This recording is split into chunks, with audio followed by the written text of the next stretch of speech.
क्या आपने कभी महसूस किया है कि आपके चारों ओर की दुनिया नियंत्रण से बाहर घूम रही है, जैसे बुराई की ताकतें बढ़ती जा रही हैं? ऐसा है तो दानियेल पुस्तक आपके लिए है। इन अध्यायों में हम सत्य देखते हैं। चाहे दुनिया कितनी भी अराजक क्यों न हो जाए, परमेश्वर अभी भी सर्वोच्च हैं। वह इतिहास के नियंत्रण में हैं और उनका राज्य अंततः हर सांसारिक शक्ति पर विजय प्राप्त करेगा। यही दानियेल के दर्शन का संदेश है। ये दर्शन न केवल उनके समय में बोले गए, बल्कि उन घटनाओं की भी पूर्व छाया थे जो सदियों बाद घटेंगी, यहां तक कि उन समयों में भी, जैसा प्रकाशित वाक्य में वर्णित है।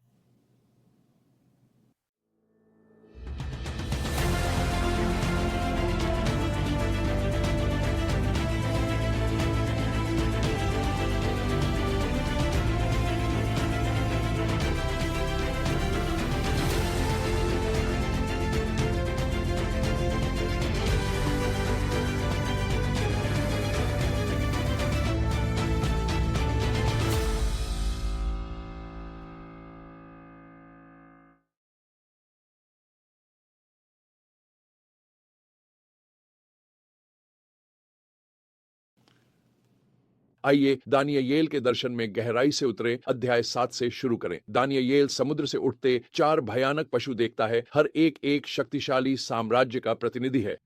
पहला शेर सा है, पंख चील के हैं, जो बाबुल का प्रतीक है। दूसरा भालू मादी फारस का प्रतिनिधित्व करता है। तीसरा तेंदुआ है जिसके 4 पंख हैं, जो यूनान की ओर संकेत करता है। चौथा पशु सबसे भयानक राक्षसी लोहे के दांतों वाला जीव, जो अपने रास्ते में आने वाली हर चीज को चूर चूर कर देता है। चौथा पशु रोम का प्रतिनिधित्व करता है, लेकिन यह और भी अधिक भयावह एक भविष्य के राज्य की ओर संकेत करता है, जो परमेश्वर और उसके लोगों का विरोध करेगा। यहां शुभ समाचार है। दानियेल कथा पशु पर समाप्त नहीं होती। वह प्राचीन काल के स्वयं परमेश्वर को अपने सिंहासन पर बैठे हुए देखता है, जो हजारों हजार स्वर्गदूतों से घिरे हैं। न्यायालय बैठता है और पुस्तकें खोली जाती हैं। चौथा पशु नष्ट कर दिया जाता है और उसकी शक्ति छीन ली जाती है। फिर दानियेल एक को देखता है जो मनुष्य के पुत्र के समान है, जो स्वर्ग के बादलों के साथ आता है। इस व्यक्ति को सभी राष्ट्रों पर अधिकार, महिमा और सर्वोच्च सत्ता दी जाती है। यह यीशु मसीह, मसीहा की एक स्पष्ट छवि है, जो एक दिन अपना शाश्वत राज्य स्थापित करेंगे। तो इसका क्या अर्थ है? चाहे पृथ्वी के साम्राज्य कितने भी शक्तिशाली क्यों न दिखें, वे अस्थाई हैं। वे उठते हैं और गिरते हैं, लेकिन परमेश्वर का राज्य सदा के लिए है। पशु चाहे जितना भी गरजे, वह केवल शोर है, क्योंकि परमेश्वर सर्वोच्च है। इसलिए अपनी नजरें दुनिया की अराजकता पर नहीं, बल्कि मसीह के शाश्वत राज्य पर टिकाएं। अध्याय 8 में दानियेल को एक और दर्शन होता है, इस बार एक मेढ़े और एक बकरे का। 2 सींगों वाला मेढ़ा मादे फारस का प्रतिनिधि है और एक सींग वाला बकरा यूनान है, जिसका नेतृत्व सिकंदर महान करता है। बकरा मेढ़े को हरा देता है, लेकिन शक्ति के चरम पर उसका बड़ा सींग टूटता है। उसकी जगह 4 छोटे सींग आते हैं। उन्हीं में से एक और छोटा सींग निकलता है, जो बढ़ता है, परमेश्वर का विरोध करता है और उसके पवित्र स्थान को अपवित्र करता है। यह दर्शन अंतियोकस एपिफेनेस के उदय का संकेत है, जो यहूदियों का उत्पीड़न करने वाला शासक था। और मंदिर को देखे। दानियेल का दर्शन निराशा में नहीं रुकता। उसे बताया जाता है कि 2300 दिनों के बाद पवित्र स्थान फिर से पवित्र किया जाएगा। यह हमें याद दिलाता है कि बुराई के सामने भी परमेश्वर की योजनाएं पूरी होंगी। उसकी योजनाओं को कोई विफल नहीं कर सकता।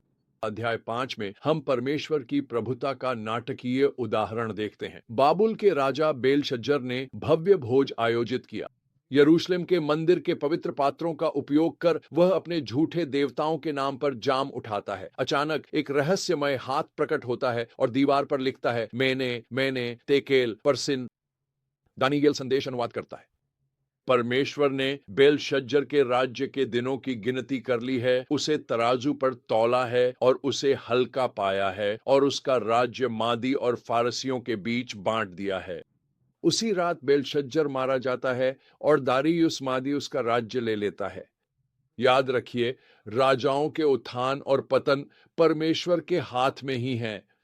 कोई भी शासक, कोई भी साम्राज्य उसकी इच्छा के विरुद्ध टिक नहीं सकता। अध्याय 9 में दानियेल बाइबल की सबसे भावपूर्ण प्रार्थनाओं में से एक करता है। वह प्रजा के पाप स्वीकार करता है और परमेश्वर से दया विनती करता है।